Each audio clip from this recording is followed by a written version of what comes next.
అబ్దుల్ కలాం గారు ఒక మాట అంటారు, సాధారణంగా ప్రతి మనిషికి ఎవరైనా తన దగ్గరకు వచ్చి బయటోళ్ళు తప్పులు చెప్తూ ఉంటే చెవులు రిక్కించుకుని వింటాడట.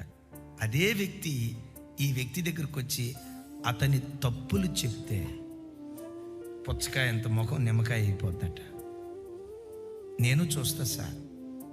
అయితే ఒక మాట చెప్పంటారా? యథార్థం చెప్తా. సాత్వికంతో అంగీకరించింది కొద్దిమంది, సాత్వికంతో దిద్దుబాటు చేసుకుంది కొద్దిమంది. ఆ కొద్దిమంది ఈరోజు సంఘంలో అద్భుతమైన కళాఖండాలుగా దేవుని మందిరంలో ఉన్నారు. వాక్యం మన దగ్గరకు వచ్చినప్పుడు విర్రవీగే దుస్తత్వంతో మనిషి బ్రతకూడదు. నన్ను గద్దిస్తావా? నేను సాఫ్ట్వేర్ ఇంజనీర్ని మమ్మీ, 3 లక్షల రూపాయలు జీతం మమ్మీ, ఈరోజు ఇంటి అద్దె కట్టేది నా శాలరీతోనే, మీ అవసరాలు తీర్చేది నా శాలరీతోనే. మన కారులో తిరిగావుగా, ఎవరి కారు మమ్మీ? నేను కొన్న కారు కదా. నా ప్రభు బిడ్డలారా, విర్రవీగే దుస్తత్వం.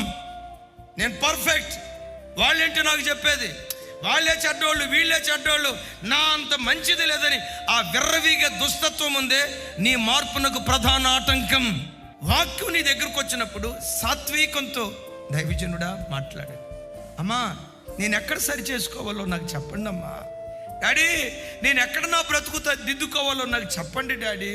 అక్కడ దాకేందుకు, పిల్లలు దాకేందుకు సార్? నీ భర్తే నీకు ఒక మాట చెప్పాడు, అమ్మా అని ఇక స్టార్ట్ చేసావా? జోరిగా ఇంటికి వస్తే చాలు నా శివు దగ్గర జోరిగలాగా నువ్వు అనాల్సిందే.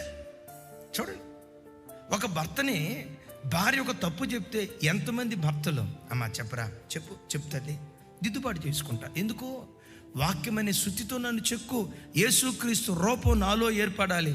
ఎప్పుడైనా నీ భార్య నీ తప్పు చెప్తే, నేను సాత్వికంతో అంగీకరించానండి, మనసులో కూడా నేను రొసరొసలాడలేదండి అని ఒక్కళ్ళు చేయి పైకి ఎత్తండి, ఎత్తితే మీ చేయి పైకి ఎత్తితే పూలదండేసి ఫోటో తీసి రేపు పేపర్ లేపిస్తా.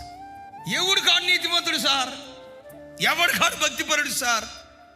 విర్రవీగే దుస్తత్వం ఒకడు మారకుండా ఉండటానికి ప్రధాన ఆటంకం. నేనంట కాలగమనంలో సౌలు కుటుంబం పతనమైపోవటానికి, అడ్రస్ గల్లంతైపోవటానికి, కాలగమనంలో దావీదు కుటుంబం చరిత్ర పుటల్లో లిఖించబడటానికి ఒకటే తేడా. సౌలు దగ్గరికి వాక్యం వచ్చినప్పుడు విర్రవీగే దుష్టత్వంతో వాక్యాన్ని తిరస్కరించాడు. అదే వాక్యం దావీదు దగ్గరకు వచ్చింది. దేవుని వాక్యం దావీదు దగ్గరకు వచ్చినప్పుడు ఆ వాక్యాన్ని సాత్వికంతో అంగీకరించాడు.